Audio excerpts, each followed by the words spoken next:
Fingernails? Gone. Yeah, they're gone.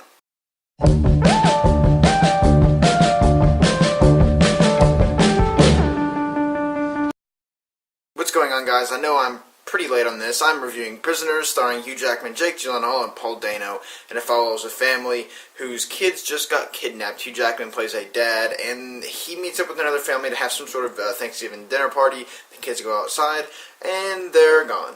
And beforehand, they see this RV outside, and the son's like, well, they were playing around this RV, could that have to do with anything? So they find out that the RV is owned by Paul Dano's character, which brings me into a subject in which I do not like to talk about. This character. He is so creepy. Paul Dano is a fantastic actor. I loved him in There Will Be Blood. I loved him in Little Miss Sunshine. He's one of my favorite actors that's living today. And he plays this creepy, just talks like this and doesn't say much, but when he does, he talks very high-pitched and quiet. He's got the IQ of a 10-year-old, and he's the main suspect of kidnapping these kids. That's all I'm going to say for the plot, because more things happen. We meet more people and more doors open as to who took these kids. This was a great, great movie. I absolutely loved this movie, and it was a great time at the movie theater because I just came off of seeing Rush and Insidious Chapter 2. We're on a roll here. We're having a lot of good movies coming out, and it really excites me because the summer was good, but we need to pick up a little bit. It seems like that's what's going on. And the movie, it not only is it so good when it comes to story, the cinematography is awesome. It's got a dark tone to it. The camera's very sort of slow moving, but sort of zoomed. There's a lot of shots of zooming in, and it's dark. It's raining. Almost throughout the whole movie, it's raining. It's so dark, and you just feel dirty when you watch it, but you still want to keep watching it.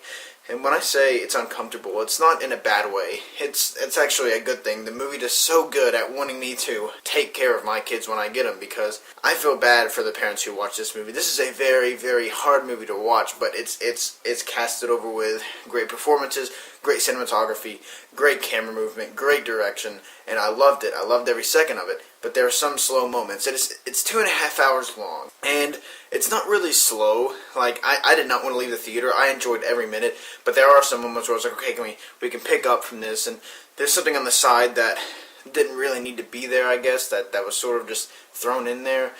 I can't get to it because I'll be going into spoilers, but there's the people have been talking about, I predicted it, but then I've also heard people who said I had no idea about the ending, about what was going to happen. Here's the thing, I had all of the puzzle pieces laying out. I was like, okay, this is connected to this, but that's all I know. I never got the answer. I never figured it out. I had all the puzzle pieces, but I didn't know where to put them. It's like putting a puzzle piece together blindfolded. You got them all there, but you just don't know what to do with them. And that's what this movie really did for me. Is I knew things had to do with the ending. I knew I had pieces, but what those pieces fit together, I couldn't figure it out. And it was a wonderful, wonderful film to do, because in the middle of it, it has you sort of figuring out what's going on, much like Jake Gyllenhaal's character. He's the cop who's also trying to figure this out. He hasn't ever lost a case before. He's always resolved them. He's always got him right.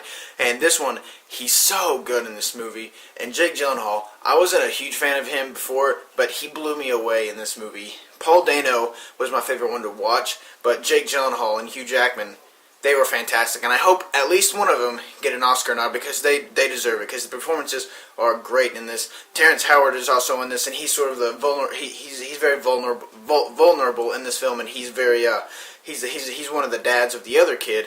And there's a lot of stuff going on between Hugh Jackman's character and Terrence Howard's character that's interesting, because they're doing something and their wives don't know about it. That's all I can really say. There's things going on. There's so much stuff going on. Not so many subplots, but so many other things going on other than the kidnapping. I'm so invested into the story, and I want to see these kids come alive. And the very last shot of the movie, man, that was fantastic. I loved the last 5 seconds of this movie, and if you have seen it, you know what I'm talking about. I thought it was the perfect way to close this movie. There's no other way I would have done it. That last 5 seconds was absolutely brilliant, and I just wanted to stand up and applause at the end of it. I loved Prisoners, loved the acting, loved the cinematography, loved the story altogether. Never figured it out until the end. Fantastic movie. 4.5. 4.5 for Prisoners. Like I said, guys, if you have not seen this and you want a good thriller, you want a good kidnapping movie, go see it. And it's very dark. So if you're a parent, maybe skip out on this one and go see Don John or something. Don't go. Maybe don't even see that. Don't rush out to the theaters to see Prisoners if you're a parent, because this is very hard to watch. I'm not a parent, and I'm still distraught over everything. It was fantastic. Loved it. 4.5 out of 5. So what are your thoughts on Prisoners? Sorry for the late review, guys. I will have reviews of Don John. I've already got my review for Rush. I'll have my review for Fighting with a Chance of Meatballs, Baggage Claim, and Marvel's Agents of S.H.I.E.L.D. Episode 1 coming in very soon. So we've got a lot of stuff going on. We also got a podcast coming next week. And I will be, giving you information about that slowly towards the weekend. So thank you guys for watching. And of course, I'm the Film Critic.